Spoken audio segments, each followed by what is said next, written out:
Guys, nakikita nyo yan? That is Burj Khalifa. The tallest building in the entire universe. In the entire world rather. Wow.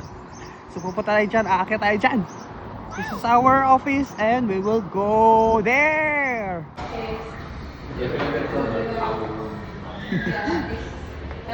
Guys, dito kami dumaan kung saan makikita mo yung history of the construction of the Burj Khalifa. Issue, everything is okay, but once I drive, like bike. And the second one is EV is too much in range.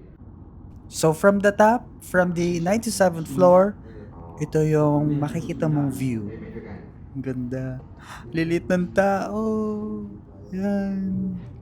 Dati dyan ako nakatambay. I mean, dyan yung pwesto namin para magpa-picture. Pero ngayon, di ba? Who would have thought na makaakyat ako dito?